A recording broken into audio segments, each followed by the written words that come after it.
우리에게 주신 말씀은 사무엘상 16장 14절부터 18절까지 말씀 보겠습니다. 사무엘상 16장 14절부터 18절까지 말씀 봅니다. 여호와의 영이 사울에게서 떠나고 여호와께서 부르시는 악령이 그를 번뇌하게 한지라. 사울의 신하들이 그에게 이르되 보소서, 하나님께서 부리시는 악령이 왕을 번뇌하게 하온즉 원하건대 우리 주께서는 당신 앞에서 모시는 신하들에게 명령하여 수금을 잘 타는 사람을 구하게 하소서. 하나님께서 부리시는 악령이 왕에게 이를 때 그가 손으로 타면 왕이 나으시리이다. 나를 위하여 잘 타는 사람을 구하여 내게로 데려오라. 하니 소년 중 한 사람이 대답하여 이르되 내가 베들레헴 사람 이새의 아들을 본즉 수금을 탈 줄 알고 용기와 무용과 구변이 있는 준수한 자 여호와께서 그와 함께 계시더이다. 할렐루야, 반갑습니다. 오늘은 하나님의 영이 떠나면이라는 제목으로 하나님 말씀 보도록 하겠습니다. 사울은 우리가 잘 알다시피 하나님의 말씀에 대한 불순종으로 말미암아 하나님께 버림을 받았습니다. 그 결과 어떻게 되었습니까? 오늘 말씀에 나오는 것처럼 여호와의 영이 사울을 떠나고 대신 여호와께서 부리시는 악령이 그를 지배하게 되었습니다. 그 결과 사울은 아주 극심한 정신적인 고통을 겪게 되었습니다. 하나님께서는 이 사울의 이 질병을 통해서 하나님이 택하신 자 다윗을 자연스럽게 왕궁에 들이시고 그로 하여금 본격적으로 하나님을 위하여 이스라엘을 이끌고 나갈 수 있는 그런 왕으로서 준비시키시고 있습니다. 그래서 오늘 본문은 14절은 이렇게 시작하고 있어요. 오늘 본문은 좀 짧지만 이 14절을 이렇게 이야기하고 있어요. 오늘 본문에 우리가 나누고자 하는 내용의 핵심 구절이 14절입니다. 14절이 이렇게 말하고 있어요. 우리 같이 한번 크게 한번 읽겠습니다. 시작. 여호와의 영이 사울에서 떠나고 여호와께서 부르시는 악령이 그를 번뇌하게 하사. 이 4절 14절을 보면 여호와의 영이 사울을 떠났다라고 이야기하고 있습니다. 근데 왜 여호와의 영이 왜 사울을 떠났습니까? 우리가 잘 알고 있는 것처럼 사울이 하나님 앞에 범죄했기 때문입니다. 사울의 죄는 정확히 무엇이었습니까? 첫 번째는 하나님의 말씀에 불순종한 죄입니다. 하나님 명령에 따라가지 아니한 죄. 또 두 번째는 경고를 받고도 회개하지 않은 교만의 죄입니다. 제가 이 말씀을 묵상하다가 사울의 죄가 이거 아닌가라고 깊이 묵상하게 되었습니다. 사실 이 첫 번째 죄도 중요한 아주 무서운 죄지만 이 두 번째 죄, 이것이 더 심각한 죄입니다. 처음에 말씀대로 순종하지 못했다고 해도 사무엘을 통해서 사울이 경고를 받았으면 즉시 그는 회개하고 바로 서서 똑같은 실수를 반복하지 말아야 하는데 사울은 하나님의 말씀을 진지하게 듣지를 않았다는 것입니다. 15장 26절에서 정확하게 그 이유를 설명하고 있어요. 15장 26절 자, 우리가 봤던 말씀인데요. 다시 한번 보겠습니다. 같이 읽겠습니다. 시작. 나는 왕과 함께 걸어가지 아니하니 이는 왕이 여호와의 말씀을 들었으므로 여호와께서 하나님과 이스라엘 왕을 대신하게 하셨습니다. 이 말씀을 보면 사무엘이 사울에게 이야기를 해요. 무슨 얘기를 해요? 사무엘은 먼저 뭐라고 얘기하냐면 사울 당신이 여호와의 말씀을 버렸다. 왕이 여호와의 말씀을 버렸다. 이렇게 말하고 있어요. 여러분, 사울이 여호와의 말씀을 버렸다는 말은 무슨 말이에요? 말씀을 들었지만 멸시했다는 얘기예요. 무시했다는 얘기예요. 말씀을 들었지만 그 말씀을 중요하게 생각하지 않았다는 거예요. 오늘 우리도 말씀 듣잖아요. 그죠? 하나님 말씀 듣는데 이 말씀을 정말 중요하게 생각해야 되는데 중요하게 생각하지 않는다면 그것이 무시하고 멸시한다는 거예요. 그리고 두 번째 뭐라고 이야기해요? 여호와께서 왕을 버려라고 말하고 있습니다. 이 말씀은 하나님이 사울을 떠났다는 말이에요. 하나님이 사울을 떠나니까 그가 원래 갖고 있었던 그 사울이 왕이 될 때 갖고 있었던 그는 어떤 사람이었습니까? 지혜로운 사람이었어요. 겸손하고 또 신중했던 사람이었습니다. 근데 이 모든 것들이 다 사라졌다는 거예요. 사울은 이제 그의 모든 성품과 좋은 성품과 그 좋은 자질을 잃어버렸다는 거예요. 이것은 그가 하나님을 저버린 결과인 것입니다. 그리고 이것은 그가 하나님께 버림받았다는 증거예요. 여러분, 이스라엘은 신정국가입니다. 그러므로 하나님이 세우신 자만이 그 나라의 지도자가 될 수 있는데, 그 나라의 왕이 될 수 있는데, 하나님이 사울을 떠나니까 이스라엘의 왕의 자격이 박탈된 거예요. 그러므로 우리도 생각해 봐야 됩니다. 내 자신이 신앙생활을 하면서도, 교회에 나오면서도, 믿음 생활을 하면서도 하나님의 성품이 아닌 것과 같은 그런 다른 모습으로 내가 살거들랑 하나님의 영이 그 위에 머물고 있나? 혹 하나님이 저버려서 하나님께 버림받았지는 않은가? 살펴야 한다는 것입니다. 우리가 베드로후서를 보면 이런 말씀이 있어요. 자, 베드로후서 1장 4절이 뭐라고 얘기해요? 자, 짧은 말씀인데요. 같이 읽겠습니다. 시작.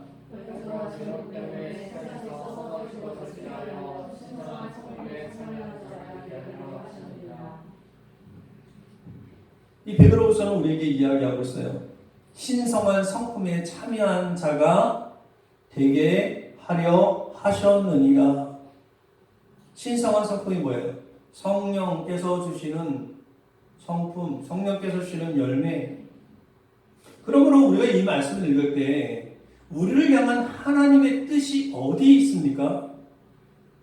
우리가 지금 오늘날의 교회를 보면 세속의 물결이 교회에 범람하고 있어요. 세속의 물결. 세속의 물결이 뭐예요? 우리 성경에서 이야기하는 것처럼 육신의 성욕, 안목의 성욕, 이생의 자랑, 그걸 향한 그런 그 모습들이 교회에 아주 범람해서 우리 예수 믿는, 하나님을 믿는, 하나님을 따르는 성도들을 미혹하는 요소예요. 그것이.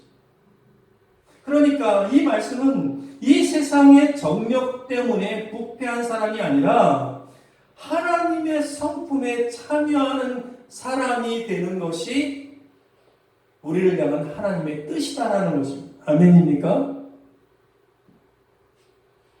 오늘 우리 교회 안에 성공주의가 있고요, 물질주의가 있고 번영주의가 있고 이런 세속의 물결이 범람해 와요. 그런데 그 당시 베드로가 사역했던 이 초대교회에도 그런 사람들이 있었단 말이에요. 그 당시에 어떤 사람들이 있었습니까? 예수님의 재림은 없어. 예수님 재림하지 않아. 심판도 없어. 그냥 욕망을 따라 너에게 주어진 것이 복으로 알고 살기만 하면 돼. 그렇게 부추기는 사람들이 있었고 교회 안에 그런 사람들이 들어왔다는 거예요. 지금 그런 사람들에게 보내는 편지가 오늘 우리가 읽은 이 베드로 후서예요. 그래서 이 베드로는 그 사람들에게 편지를 보내서 믿음을 가진 사람은 그리스도를 알므로 경건한 삶을 사는데 필요한 모든 것을 받은 자다. 그러니까 신의 성품에 참여한 자다. 그래서 무엇을 강조하고 있습니까? 성령 안에서 성숙되는 거, 열매를 맺는 것을 강조해요. 이 시약 성경을 보면, 그래서 우리 베드로후서 말씀을 조금 더 보면 베드로서 1장 5절부터 9절에 보면 뭐라고 이야기하고 있습니까? 우리가 잘 알고 있는 말씀이죠? 우리 천천히 한번 읽어보겠습니다. 시작.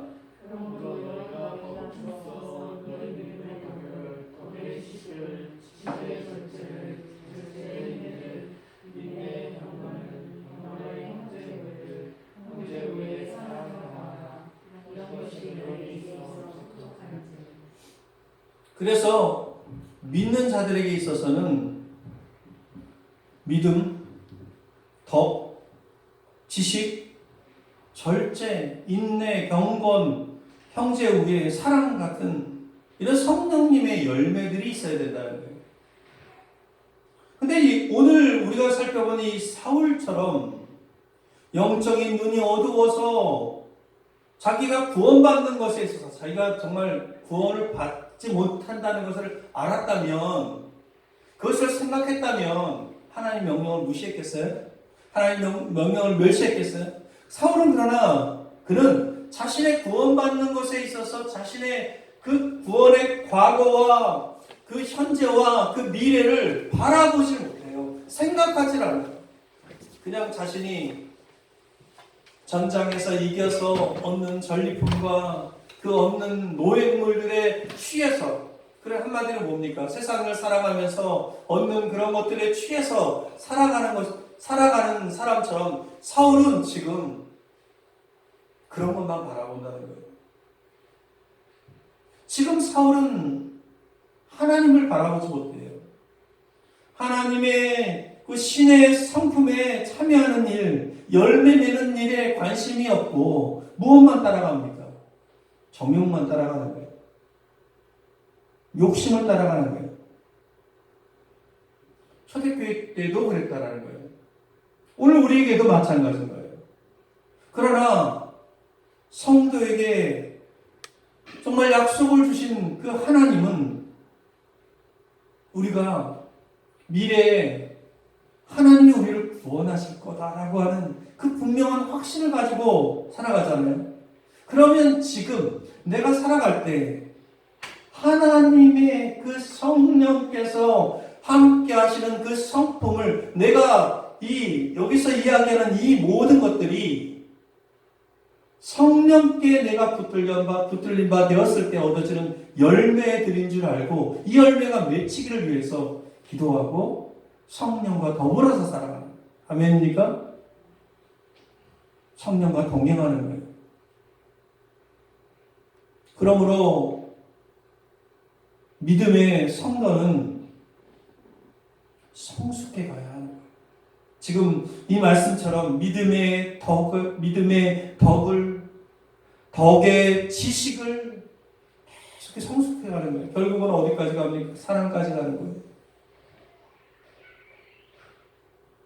이렇게 성숙해 가는 것이 처음 받은 우리의 부르심, 구원에 대한 부르심과 하나님의 택하심을 견고하게 하는 것입니다. 아멘입니까? 견고하게 하는 거예요. 여러분, 견고하게 서야 돼요. 견고하게 서야 된다고 이야기하잖아요. 그죠? 견고하게 서야 한다 할 때 무엇입니까? 성령 안에 서는 거예요. 아멘입니까? 성령 안에 서는 거예요. 우리가 어떤 일을 하더라도, 어떤 무엇을 하더라도 성령 안에 서 있지 아니하면 견고하지 못한 거예요. 영원한 나라에 들어가는 최종 구원을 확보하는 길이 바로 이 성령 안에서 서가는 거예요. 아멘입니까? 그러므로 내 안에 하나님의 영이 떠났는가, 떠나지 아니했는가, 그 하나님을 바라보는 우리 모두가 되기를 원합니다. 안타깝게도 사울은 그렇지가 못했어요. 사무엘하 7장에 보면 이런 말씀이 있어요. 제가 읽어드릴게요. 내가 내 앞에서 물러가게 한 사울에게서 내 은총을 빼앗은 것처럼 그에게는 빼앗지는 아니하리라. 여러분, 이 말씀은 누구에게 한 말씀이에요? 다윗에게 한 말씀이에요. 다윗에게. 이 말씀을 보듯이 정확히 말해서 사울에게 머물렀던 하나님의 은총은 떠나갔습니다. 여러분 다윗은 어땠습니까? 다윗도 범죄했어요. 그는 범죄했지만 그는 회개했기 때문에 하나님의 은총이 떠나가지 아니하고 머물렀습니다. 다윗도 범죄했고 사울도 범죄했고 똑같이 범죄했습니다. 그러나 다윗은 회개했기 때문에 하나님의 영이 머물렀고 사울은 회개하지 않았기 때문에 하나님의 영이 머물르지 않았다라는 거예요. 사울은 끝까지 회개하지 않았어요. 그러니까 하나님께서 하나님의 그의 은총을 빼앗는 것입니다. 그러므로 사랑하는 성도 여러분, 우리가 해야 할 것이 무엇입니까? 성령을 근심케 해서는 안 된다는 거죠. 아멘입니까? 성령을 근심케 해서는 안 된다. 여러분, 성령을 근심케 한다는 말 신약 성경에 보면 나오잖아요. 그 말이 그 말씀이에요. 성령을 근심케 하는 자에게는 하나님이 그의 대적이 되는 것입니다. 이사야 63장에서 이렇게 이야기하고 있어요. 자, 우리 이사야 63장 10절 말씀을 크게 한번 읽겠습니다. 시작. 그들이 반역하여 주의 성령을 불신하게 하였으므로 그가 비켜 그의 대적에서 친히 그를 쫓았더니. 성령이 누구에게든지 떠나가면 그에게 있었던 그 모든 성령님께 주셨던 그 모든 좋은 것들도 다 사라지는 거예요. 사람이 죄를 지어서 성령님을 슬프게 하고 그리고 그것을 막아버리면 성령님은 그 사람을 떠나고 그를 위해서 애써주시지 않는다는 것입니다. 그래서 저는 저와 여러분이 우리가 평생을 살아가는 동안 무엇보다도 성령님께 순종하고 성령님과 동행하기를 축원합니다. 여러분, 구원의 날까지 인치심을 받는 그 축복은 바로 성령님 안에서 견고하게 서는 것입니다. 아멘입니까?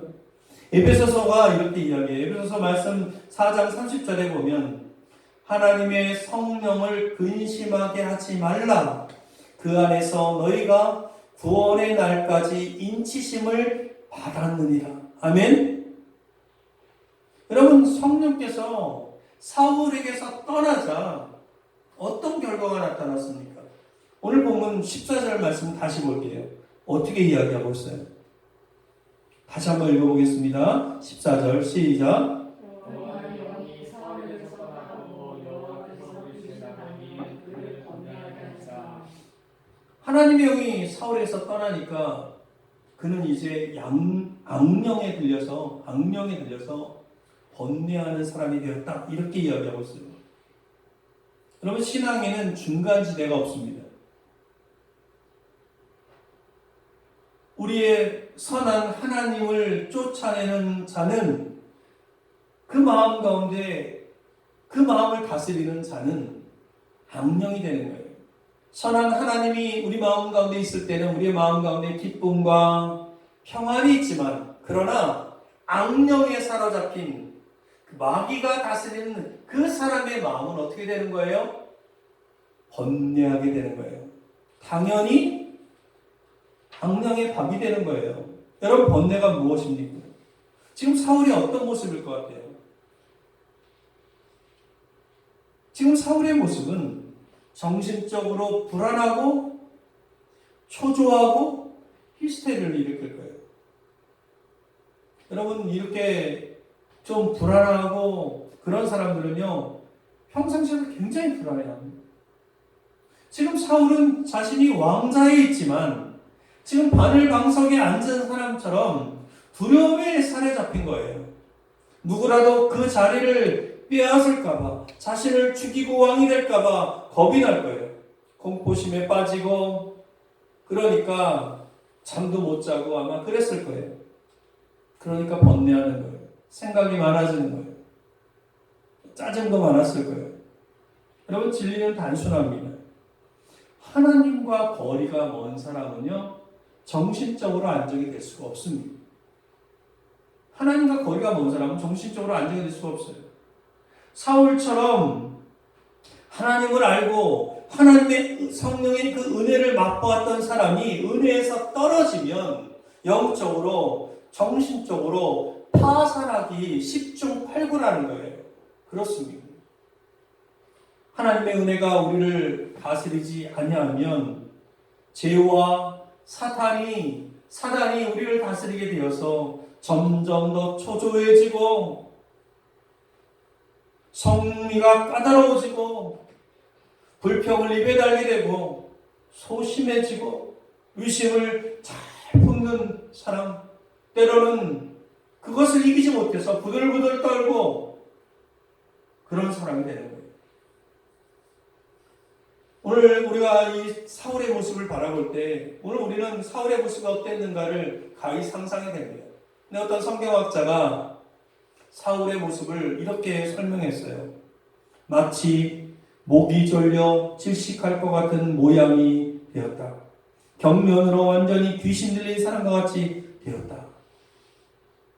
성경 주석학자가 사울의 모습을 이렇게 표현하고 있습니다. 이런 것 때문에 여러분, 사울은 자기 임무를 감당할 수 있습니까? 없습니다.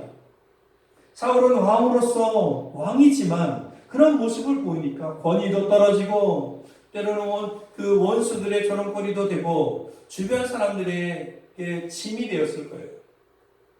오늘 본문에 보면, 오늘 본문을 잘 살펴보면 여호와의 부리시는 악령이라는 표현이 4번이나 나옵니다. 오늘 끝까지 읽진 않았지만 14절, 여러분 성경 한번 보세요. 14절, 15절, 16절, 23절, 여기 다 악령이라는 표현이 나와요. 여호와의 부리시는 영, 이렇게 나와요. 여호와께서 부리셨다. 자, 여러분, 이 말이 무슨 말이에요? 여호와께서 악령을 부렸다는 말이 뭐예요? 이 말은요, 사단도 하나님의 지배 아래 있다라는 얘기예요. 사단도. 이 말이 어떤 의미입니까? 사단도 자기 마음대로 못한다는 얘기예요. 사단도 자기 마음대로 못해요. 사울이 불순종을 해서 하나님께 버림을 받았다고 해도 하나님이 선택하신 이스라엘의 그 백성들의 왕이고 기름 부은 자 아닙니까? 지금 하나님께서 철저하게 간섭하는 사람이에요. 마귀가 함부로 다루도록 그냥 내버려 두지 않습니다. 이 말은 하나님의 허락 없이는 마귀가 우리도 마찬가지예요. 우리를 시험하거나 우리를 해치지 못한다는 거예요. 아멘입니까? 자, 여기 보면 욥기 말씀을 보면 욥기를 제가 좀 봤어요. 욥기 1장 12절에 보면 사탄이 이제 하나님께 와서 이제 욥을 고소하죠. 욥은 그 당시에 굉장한 부자였어요. 그 가축도 많았고 그리고 자손들도 엄청 많았어요. 그리고 그 당시에 그 지역에서 사람들에게 존경을 받는 사람이었어요. 그러니까 이제 사탄이 와가지고 하나님한테 이렇게 얘기하는 거예요. 욥이 하나님을 잘 섬기는 이유가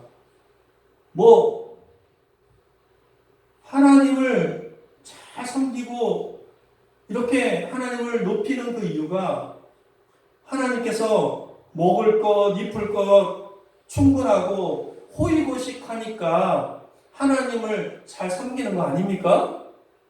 그에게 고통을 주면 그는 하나님을 안 섬길 겁니다. 이렇게 이야기해요. 그럴 때 하나님은 결국은 사탄의 요구를 들어주십니다. 자, 욥기 1장 12절 말씀이에요. 자, 한번 읽어보겠습니다. 시작.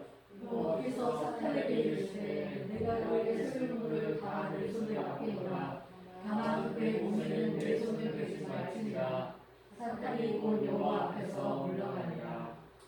사탄이 이야기하는 걸 하나님이 듣고 사단에게 하시는 하나님의 말씀인데 이 말씀에서 허락은 하지만 뭐라고 얘기해요? 다만 그의 몸에는 내 손을 대지 말지니라. 이 말이 무슨 얘기냐면 생명을 앗아가지는 말아라는 얘기예요. 그러니까 하나님은 사단에게 허락하더라도 사단이 활동하는 범위를 줬다라는 거예요. 오늘도 하나님이 똑같이 하십니다. 불신자에게는요, 하나님의 간섭이 없어요. 불신자에게. 그러나 왜 그들에게 간섭이 없습니까? 그들은 이미 사단의 자녀예요. 하나님이 이렇게 하신다는 거예요. 누가복음 22장 31절, 32절을 제가 봤어요. 이 누가복음 22장에 보니까 이런 말씀이 있어요. 시몬아, 시몬아, 보라. 시몬이 누구예요? 베드로잖아요.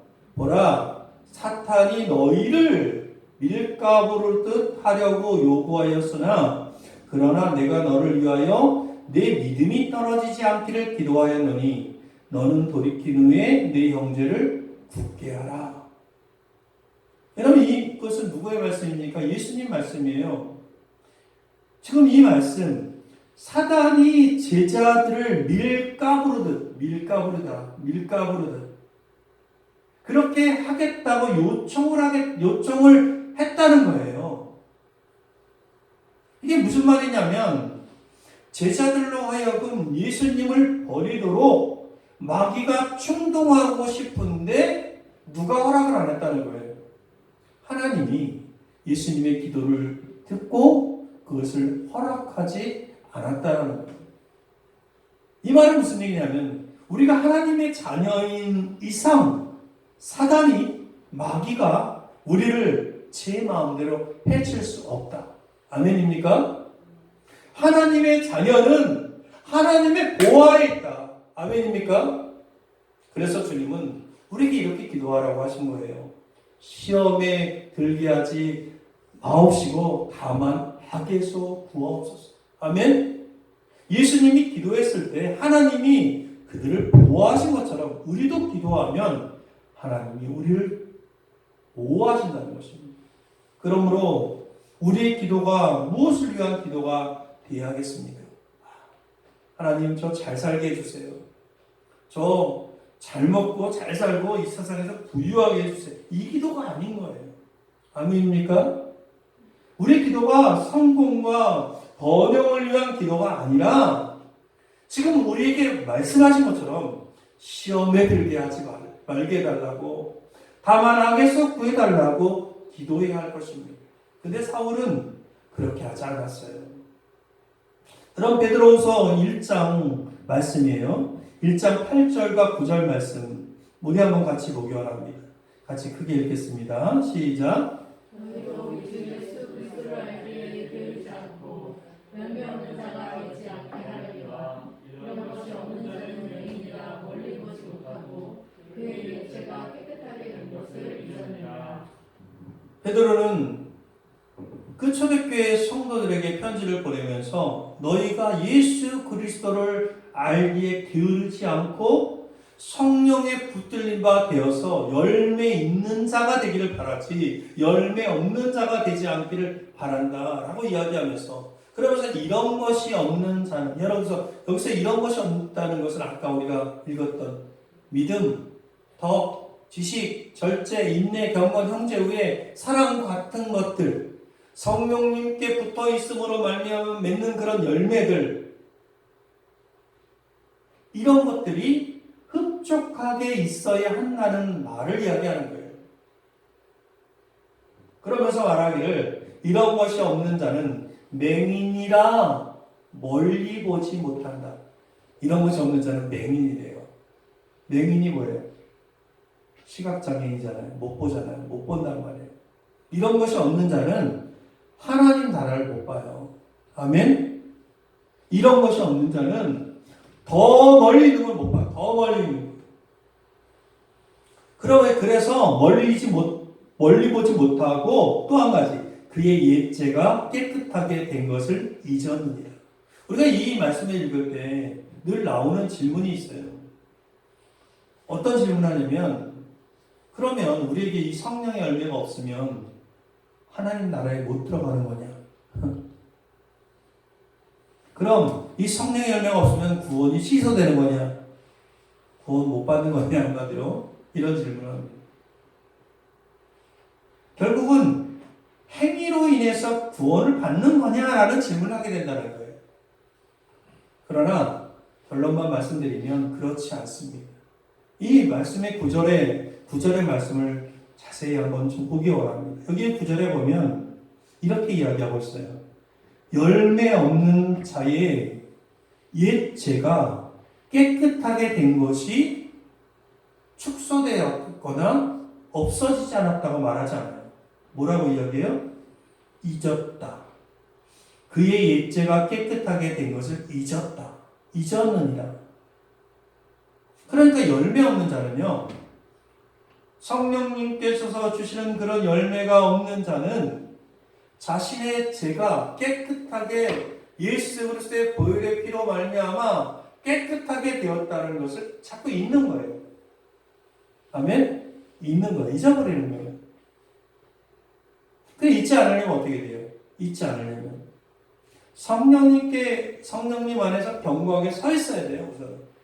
그리고 견고하게 서 있으면 당연히 이런 것들은 열매를 맺어요. 하나님을 더 알아가려고 하니까 지식을 추구해요. 뭐에 대한 지식이에요? 하나님에 대한 지식. 내가 하나님의 성품을 더 가지려고 하니까 절제하는 거예요. 내 것을 가지려고 하지 않고 더 형제 우애하고 더 사랑하고. 아멘입니까? 그러니 성도는 그런 모습 가운데서 두려움과 떨림 가운데 신앙생활을 합니다. 아멘? 오늘 사울은 그러지 못했던 거예요. 오늘 사울은 그러지 못해서 하나님의 영이 떠나고 결국은 그가 갖고 있었던 그 성령의 놀라운 그런 열매들, 지혜도 사라지고 지식도 사라지고 겸손도 사라지고 신중함도 다 사라져버려서 이제는 하나님께 버림받게 되는 거예요. 오늘 우리가 이 사무엘상과 베드로 후서를 중심으로 이 말씀을 같이 봤는데 우리가 마지막 말씀 한 말씀만 더 보도록 하겠습니다. 자, 1장 10절과 11절 뭐라고 이야기하고 있습니까? 자, 우리 크게 한번 읽겠습니다. 시작. 그러므로 얘들아 또 힘써 너의 부르심과 택하심을 굳게하라. 너희가 이것을 행한즉 언제든지 실족하지 아니하리라. 이같이 하면 우리 주 곧 주 예수 그리스도의 영원한 나라에 들어감을 영광히 너희에게 주시리라. 베드로는 그 성도들에게 이야기하기를 더욱 힘쓰래요. 자, 힘씁시다 우리. 아멘. 힘써야 돼요. 더 하나님 알기도 힘써야 돼요. 성령님이 내 삶을 다스리기를 힘써야 돼요. 그건 우리가 할 일이에요. 지금 베드로가 이렇게 얘기하는 거예요. 그건 너희가 할 일이야. 힘쓰는 건 너희가 할 일이야. 그래서 너희를 부르신 것과 너희를 택하신 걸 굳게 하라는 거예요. 아멘? 하나님의 일이 있고 내 일이 있는 거예요. 하나님 모든 걸 다 해주는 게 아니라 내가 성령님을 따라가려고 하는 마치 설교역정에 나오는 순례자처럼 그 빛을 따라서 향해서 걸어가려고 하는 그 의지가 중요하다는 거예요. 아멘입니까? 이렇게 하면 이같이 하면 우리 주 곧 구주 예수 그리스도의 영원한 나라에 들어감을 넉넉히 너희에게 주시리라. 아멘? 여러분 넉넉하지는 않지만 들어가는 것이 막혔다고 볼 수 있는 것이 아니에요. 성령님 예를 들어서 내게 절제하는 게 좀 없어요. 내게 좀 믿음이 좀 부족해요. 그렇다고 막힌 건 아니야. 아멘? 하나님의 목적은 우리가 아까도 찬양했지만 그의 생각은 셀 수 없는데 하나님은 우리를 만드신 분이시고 우리를 포기하지 않기로 작정하신 분이라는 거예요. 아멘? 그렇기 때문에 하나님이 내가 죄를 지으면 하나님 나를 포기했다라고 하는 생각을 주는 것은 하나님이 주신 생각이 아니고 사단이 준 생각이고 하나님은 결코 그 영원한 나라에 들어가는데 넉넉하지는 못하지만 막히지 않았다라는 것을 우리에게 말하는 거예요. 아멘입니까? 그러나 우리는 더 힘써 그것을 향해서 나아가면 우리는 우리의 구원이 더 견고해지는 거예요. 견고. 아멘입니까?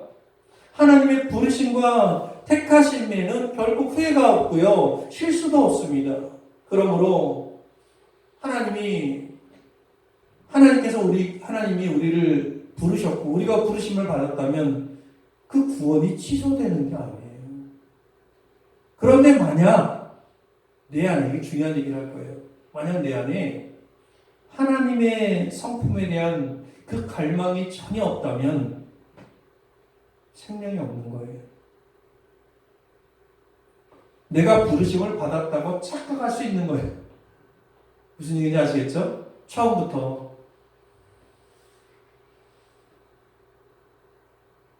우리가 하나님의 성령 안에 거했고 또 이 영적 생명을 가지고 태어났다면 반드시 하나님의 성품, 성령, 하나님 영이 주신 하나님의 영, 그 성품을 향해 성숙하게 걸어가는 거예요. 아멘입니까? 성숙해지는 거예요. 우리가 어린아이들이 어렸을 때는 유치하고 그걸 모르잖아요. 어리광물이 모르잖아요. 그런데 어른이 될수록 성숙해지잖아요. 아빠도 참을 줄도 알고. 여러분, 성숙하지 않으면 심각한 병에 걸렸거나 처음부터 거짓인 거예요. 하나님은 이미 우리에게 생명을 주셨습니다. 능력을 주셨고 우리에게 약속해 주셨습니다. 우리가 해야 할 일이 있어요. 우리가 해야 할 싸움이 있어요. 이 말씀처럼 힘쓰는 거예요. 노력해야 하는 거예요. 그것이 무엇입니까? 그것은 하나님을 우리 마음 가운데 두고 가장 우선순위를 두고 살아가는 거예요. 아멘? 가장 우선순위를 두고 살아가는 거예요. 그것은 하나님을 알아가고 그 아는 만큼 하나님과 동행해서 사는 거예요. 그럴 때 우리는 하나님의 영이 거하는 사람으로 그 신의 성품에 참여해서 성령께서 주시는 그 열매 맺는 삶을 살아가게 되는 것입니다. 그렇게 변화되는 거예요.